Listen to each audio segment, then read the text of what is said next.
எங்கள் வீட்டில் இன்றைக்கி அடைக்கி போட்டிருக்கேன் பாருங்கள்.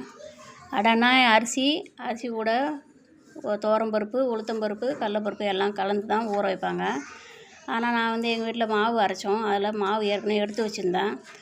அந்த மாவோட மிக்ஸ் பண்ணுறதுக்கோசரம் ஒரு 150 கடலப்பருப்பு, 100 உளுத்தம்பருப்பு, துவரம்பருப்பு ஒரு 100, காஞ்ச மிளகா ஒரு 50, அடுத்தது பெருங்காயம், இஞ்சி, பூண்டு இதெல்லாம் போட்டு அரைச்சி மிக்ஸ் பண்ணி வச்சுட்டோம் பாருங்கள். மாவோடு சேர்ந்து உப்பு, மஞ்சத்தூள் போட்டு, பெருங்காயத்தூள் போட்டு, இதுக்கப்புறம் வெங்காயம், இஞ்சி அந்த அரிசியோடு அரைச்சி போட்டாலும் போடலாம், இல்லை நறுக்கி போட்டாலும் போடலாம். அது நம்ம விருப்பம்தான். ஏன்னா வாயில் படும், சில பேர் பிடிக்காது. அரைச்சி போட்டால் மாவாக கலந்துரும், நல்லாயிருக்கும். நான் அரைச்சே போட்டேன். பெருஞ்சீரகம்லாம் போட்டு அரைச்சிட்டு அடை ஊற்றி பார்த்தேன் பாருங்கள், எவ்வளோ சூப்பராக இருக்குது பாருங்கள். அது கூட தேங்காய் சட்னியும் அடையும் சேர்த்து வச்சுருக்கேன் பாருங்கள். பார்த்துட்டு சொல்லுங்கள்.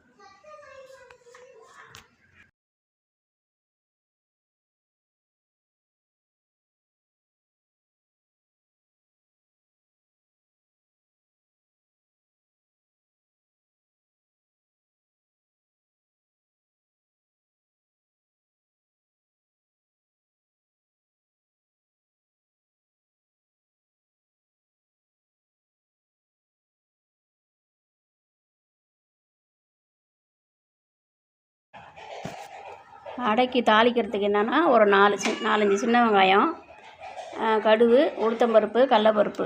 முதல்ல எண்ணெயில் வானலில் ஊற்றிட்டு கடலப்பருப்பும் உளுத்தப்பருப்பும் வானலில் போட்டு அது செவந்ததும் கடுகு போட்டு அது பொரிஞ்சதும் வெங்காயம், கருவேப்பிலை, மல்லித்தழை இதெல்லாம் போட்டு வதக்கிட்டு நல்லா வதக்கி அடையில் போட்டு மிக்ஸ் பண்ணிடணும். மிக்ஸ் பண்ணிவிட்டு காரம் வேணும்னா இன்னும் கொஞ்சம் 2 ஸ்பூன் காரப்பொடி வேணாலும் போட்டுக்கலாம். காரம் வேணாங்கன்னா அந்த காஞ்ச மிளகோட போதும். இதை போட்டு மிக்ஸ் பண்ணி அடை ஊற்றி ட்ரை பண்ணி பாருங்கள். எப்படி இருக்குன்னு பார்த்து சொல்லுங்கள் கமெண்ட்டில். லைக் தோசை ஊற்றுற பாருங்கள். அடை ஊற்றின பிறகு எப்படி இருக்குன்னு பாருங்கள். டேஸ்ட் பண்ணி பாருங்கள். நீங்கள் ட்ரை பண்ணி பாருங்கள், கமெண்ட்டில் சொல்லுங்கள். அடை ஊற்றி முடிச்சாச்சு பாருங்கள். அடையும் சட்னியும் சேர்த்து வச்சுருக்கோம் பாருங்கள்.